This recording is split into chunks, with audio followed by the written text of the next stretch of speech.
Google पर सबसे ज़्यादा सर्च किए जाने वाला एक शब्द है बिटकॉइन। आखिर ये बिटकॉइन है क्या? बहुत सारे लोगों ने इसमें इन्वेस्ट किया होगा बिटकॉइन में, और बहुत सारे लोग इन्वेस्ट करना चाहते होंगे लेकिन डरते होंगे कि हम बिटकॉइन में इन्वेस्ट करें, कहीं हमारा पैसा फंस ना जाए। आखिर ये बिटकॉइन है क्या? बिटकॉइन एक डिजिटल राशि है, एक वर्चुअल राशि है। ये एक मुद्रित राशि नहीं है। ये नोट की तरह, जिस तरह डॉलर होता है, रुपये होते हैं, उसकी तरह है।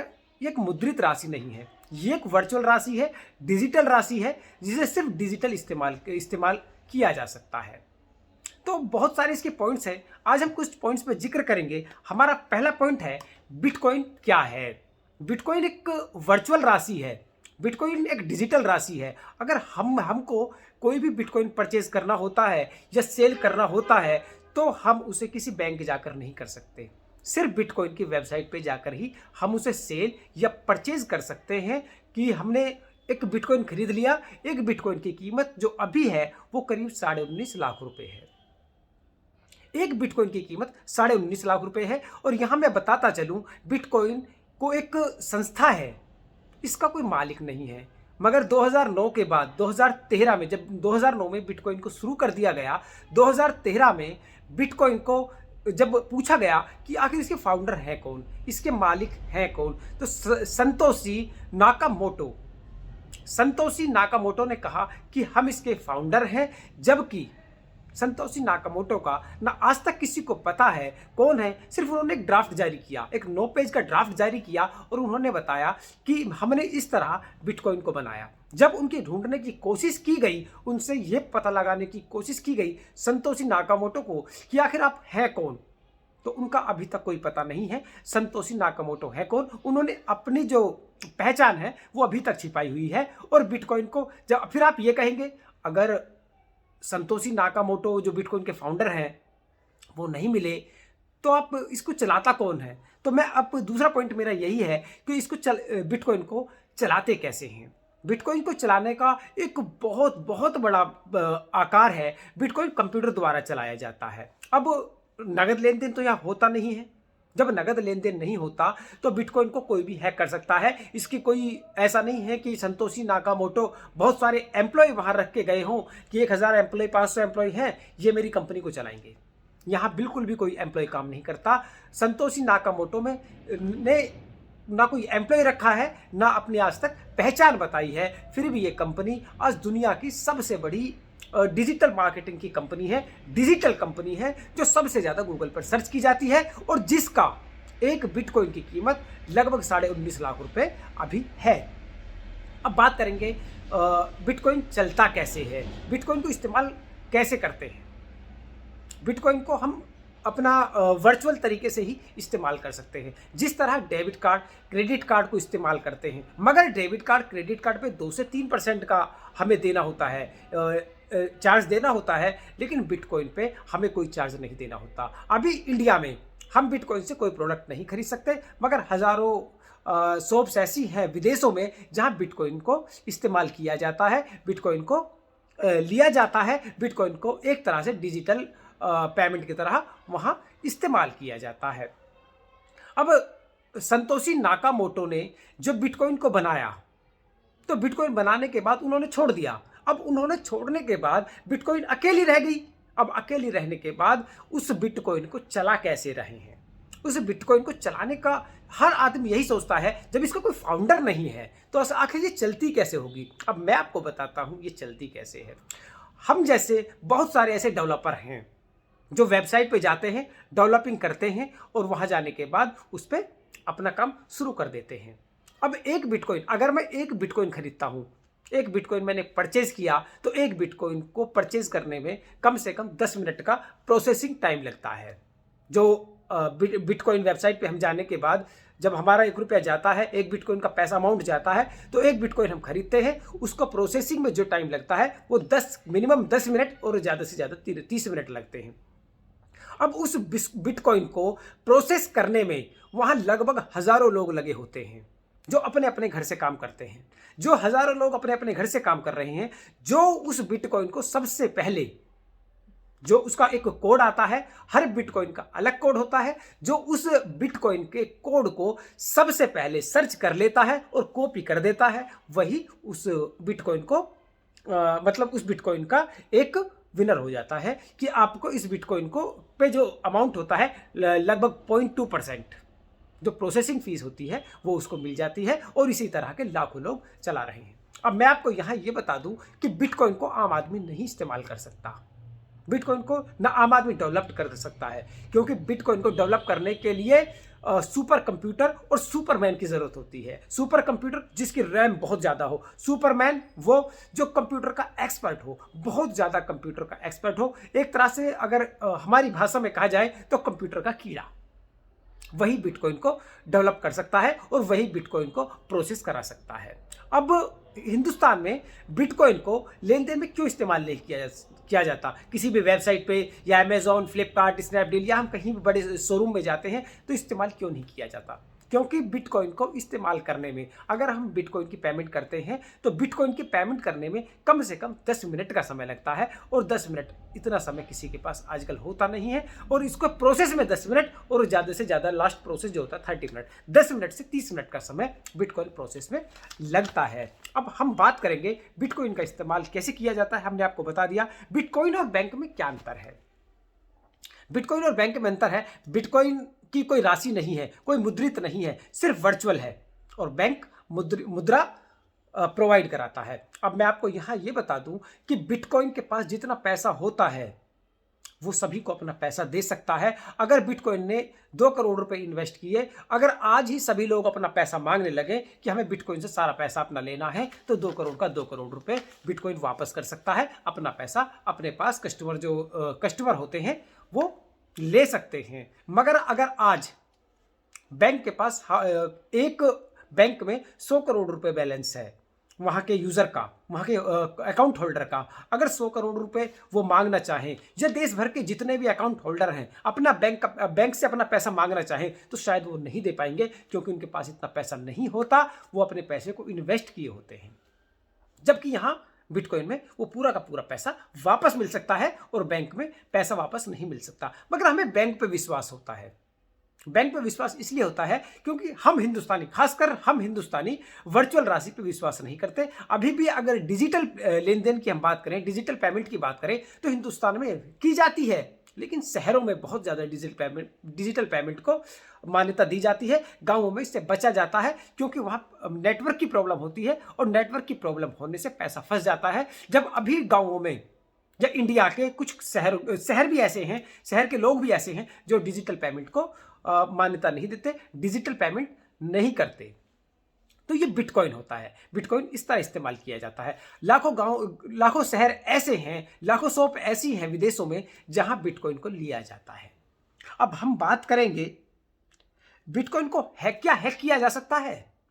जाहिर सी बात है, अगर बिटकॉइन है, एक वेबसाइट है, तो हैक किया जा सकता है। लेकिन मैं यहां बता दूं, लाखों कंप्यूटर, लाखों सुपर कंप्यूटर और लाखों व्यक्ति मिलकर भी एक बिटकॉइन को हैक नहीं कर सकते। ये पॉसिबल ही नहीं है, क्योंकि बिटकॉइन का प्रोसेस जो होता है वो ब्लॉकचेन पे होता है। और ब्लॉकचेन क्या होती है? ब्लॉकचेन का मतलब होता है एक एक बिटकॉइन को इकट्ठा करने के लिए कम से कम 10 से 30 मिनट का जो समय लगता है, वो एक कंप्यूटर दूसरे कंप्यूटर में, लाखों कंप्यूटर में उस जो हमारा डाटा होता है उस डेटा को सेव करता है, और सेव करने के बाद लाखों कंप्यूटर में डिवाइड कर देता है। जब लाखों कंप्यूटर में वो डिवाइड कर देता है, तो वो जो एक बिटकॉइन की जो कोड यूज किया गया है एक बिटकॉइन में, उसको लाखों कंप्यूटर में इस्तेमाल किया गया है। जब लाखों कंप्यूटर में एक बिटकॉइन को इस्तेमाल कर दिया गया और वहां आप हैक करने की कोशिश करो, तो आप एक कंप्यूटर हैक कर सकते हो, 2 कंप्यूटर हैक कर सकते हो, लाखों कंप्यूटर हैक नहीं कर सकते।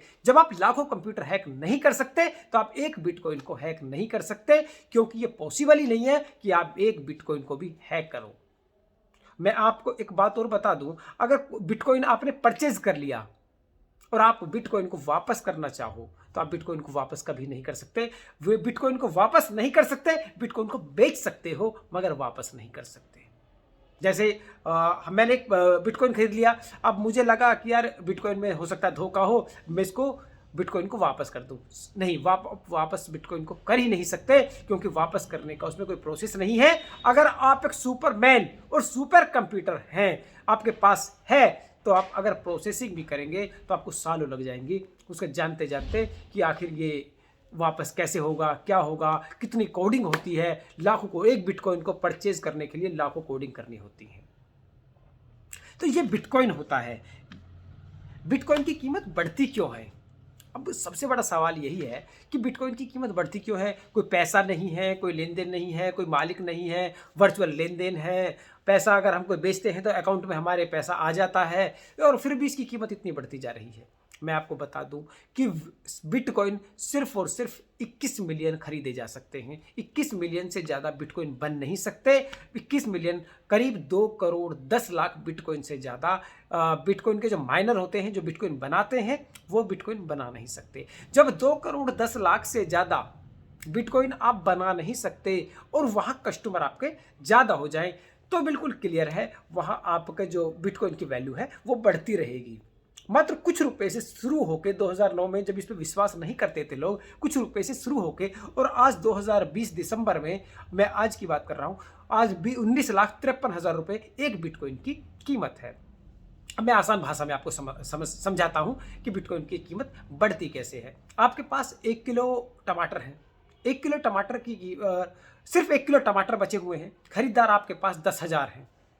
जब 10,000 खरीदार आपके पास है, 1 किलो टमाटर है, तो सभी के पास 1-1 लाख रुपए हैं, और सभी चाहते हैं कि मैं भी टमाटर खरीदूं, मैं भी टमाटर खरीदूं, लेकिन सभी के पास 1-1 लाख रुपए हैं। लेकिन जिसके पास 1,10,000 रुपए होंगे, 1,01,000 रुपए होंगे, 1 लाख से ज़्यादा होंगे, वही तो आपके टमाटर खरीद सकता है। क्योंकि जब बोली लगेगी तो जिसकी सबसे बड़ी ज़्यादा बोली होगी वही आपके टमाटर को खरीदेगा, और 1,02,000 रुपये वाला टमाटर खरीद के ले जाएगा। उसी तरह बिटकॉइन है। बिटकॉइन को 2 करोड़ 10 लाख से ज़्यादा नहीं बनाया जा सकता। जब 2 करोड़ 10 लाख से ज़्यादा बिटकॉइन नहीं बन सकते, और वहाँ इसके ऊपर ट्रैफिक बहुत ज़्यादा हो गया, जो खरीदने वाले हैं, बिटकॉइन खरीदने वाले बहुत ज़्यादा लोग हो गए, जब बहुत ज़्यादा लोग बिटकॉइन खरीदने वाले हो गए, तो बिल्कुल क्लियर बात है कि यहाँ बिटकॉइन की वैल्यू बहुत ज़्यादा बढ़ जाती है। और एक नॉर्मल वैल्यू होने के बाद भी बिटकॉइन की वैल्यू आज 19.5 लाख रुपए है। लेकिन बिटकॉइन को सबसे जो साइंटिस्ट बताते हैं, वैज्ञानिक बताते हैं,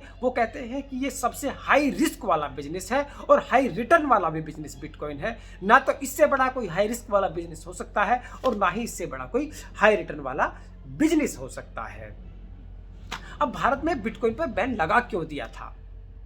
आरबीआई ने सुप्रीम कोर्ट में केस किया कि बिटकॉइन पर बैन लगा दिया जाए, क्योंकि जब इसका कोई फाउंडर नहीं है, ये रजिस्टर्ड नहीं है, इसका ये नहीं पता होता, डाटा किसी के पास नहीं होता कि अगर मेरा 10 रुपये लगे हुए हैं बिटकॉइन में, तो हिंदुस्तान या किसी भी दुनिया के किसी भी व्यक्ति को ये नहीं पता होगा कि किस व्यक्ति के कितने रुपये बिटकॉइन में लगे हुए हैं, तो ये अवैध है। जब किसी को ये नहीं पता कि बिटकॉइन में कितना इन्वेस्ट हो रखा है, कितने दिया है, तो वो इनकम टैक्स कैसे भरेगा? वो टैक्स के दायरे में नहीं आता। और बिटकॉइन कभी इस चीज को नहीं बताती कि आपका कितना पैसा लगा हुआ है। जब आरबीआई ने बिटकॉइन के खिलाफ हिंदुस्तान में केस गिर दिया और बिटकॉइन को इलीगल बता दिया, तो बिटकॉइन जो है, बिटकॉइन के जो कुछ मेंबर्स हैं, वो सुप्रीम कोर्ट गए। सुप्रीम कोर्ट में उन्होंने बात की, और कुछ समय पहले लगभग 2016-17 में सुप्रीम कोर्ट ने अपना फैसला सुना दिया और कहा कि बिटकॉइन इलीगल नहीं है, क्योंकि सुप्रीम कोर्ट के पास कोई सबूत नहीं थे कि आप बिटकॉइन को इलीगल बता सको।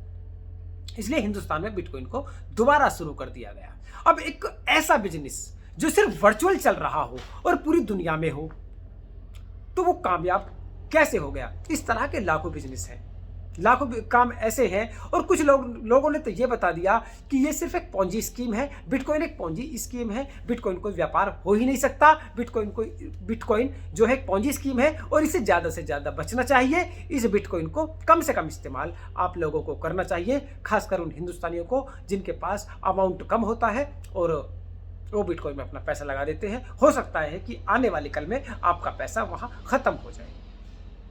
एक भारद्वाज साहब है हिंदुस्तान के, उन्होंने बिटकॉइन की तरह एक कंपनी बनाई। एक कंपनी बनाने के बाद उन्होंने लगभग 2,000 करोड़ रुपए का इन्वेस्ट अपनी कंपनी में करा लिया। लेकिन और उन्होंने बताया कि हमारे जो माइनर हैं, माइनर का मतलब होता है हमारे जो काम करने वाले हैं, जो सुपर कंप्यूटर चलाते हैं, जो सुपरमैन हैं, जो कंप्यूटर की कोडिंग करते हैं, वो चाइना में बैठे हुए हैं। मगर कुछ समय बाद जब ये क्लियर हुआ कि ना तो उनका कोई माइनर था, ना उनके पास कोई कंप्यूटर थे, सिर्फ एक नॉर्मल तरीके से वो काम कर रहे थे, और 2000 करोड़ रुपए का इंडिया से इन्वेस्टमेंट उठाया, और इंडिया से इन्वेस्टमेंट उठाने के बाद वो 2018 में यहाँ से निकल गए। 2018 में निकलने के बाद एफआईआर दर्ज हुई। एफआईआर दर्ज होने के बाद वो कुछ दिन जेल में रहे, कुछ दिन बाहर जमानत पर बाहर आ गए। अभी केस चल रहा है, आगे क्या होगा देखते हैं। मगर बिटकॉइन के नाम पर उन्होंने पोंजी स्कीम चलाई, और पोंजी स्कीम चलाने के बाद उन्होंने एक बहुत बड़ा घोटाला कर दिया। मगर बिटकॉइन को अब पूरी दुनिया में इसीलिए इस्तेमाल किया जाता है क्योंकि बिटकॉइन पर लोग अब विश्वास करने लगे। अब एक रुपए की कीमत वाला एक बिटकॉइन आज 19.5 लाख रुपए का है, तो दुनिया का ऐसा कौन सा शेयर है जो इतनी ज्यादा कीमत का रहा हो? सिर्फ बिटकॉइन ही एक ऐसी कंपनी है जिसने अपने द्वारा, इस माइनर द्वारा चलाए गए, माइनर का मतलब मैंने आपको बताया था, माइनर द्वारा चलाए गए इस व्यापार को, ब्लॉकचेन द्वारा किए गए इस प्रोसेस को 1 रुपए से 19.5 लाख रुपए तक लाकर खड़ा कर दिया, और हजारों करोड़ों लोग इसमें अपना इन्वेस्ट कर रहे हैं, और 2 करोड़ 10 लाख बिटकॉइन से ज़्यादा कोई परचेज कर नहीं सकता। जितने अब ज़्यादा ट्रैफिक आएगा, जितने ज़्यादा लोग आएंगे, उतना ही बिटकॉइन की वैल्यू बढ़ती चली जाएगी, और जैसे जैसे बिटकॉइन की वैल्यू बढ़ती जाएगी वैसे वैसे बिटकॉइन का शेयर मार्केट है, बिटकॉइन का जो दुनिया में कारोबार है वो बढ़ता चला जाएगा। और उसके लिए इन्हें ज़्यादा से ज़्यादा माइनर की ज़रूरत होगी, डेवलपर की ज़रूरत होगी, जो कोड डेवलप करते हैं, जो कोड सर्च करते हैं। सर्च करने के बाद एक बिटकॉइन के कोड को एक बार ही इस्तेमाल किया जाता है, और एक कोड को इस्तेमाल करने के लिए करोड़ों कोड बनाए जाते हैं। उसमें से सर्च किया जाता है कि असल में ये बिटकॉइन का कोड है किसका, और वहाँ किसी की जानकारी को नहीं दिखाया जाता कि किसका यहाँ ये पैसा लगा हुआ है, किसका इन्वेस्टमेंट है। इसीलिए ये बिटकॉइन बहुत ज़्यादा सक्सेस हो रहा है। अब आप यहाँ मान सकते हैं कि बिटकॉइन फ्रॉड भी हो सकता है। फ्रॉड कैसे हो सकता है? कोई अपने काले धन को छुपाने के लिए अपने पैसों को बिटकॉइन में लगा रहा है। अगर अपने पैसे को कोई बिटकॉइन में लगा रहा है तो वहाँ उसकी जानकारी नहीं दी जाती कि आखिर आपका जो पैसा लगा हुआ है बिटकॉइन में, ये है पैसा किसका है। तो यहाँ कुछ भी हो सकता है। तो दोस्तों, आज हमने आपको बिटकॉइन के बारे में बताया। तो बिटकॉइन के बारे में अगर आपको और जानकारी लेनी है और कुछ पूछना है तो कमेंट बॉक्स में हमें जरूर बताइएगा, हम दूसरी वीडियो जरूर इसके ऊपर बनाएंगे। धन्यवाद।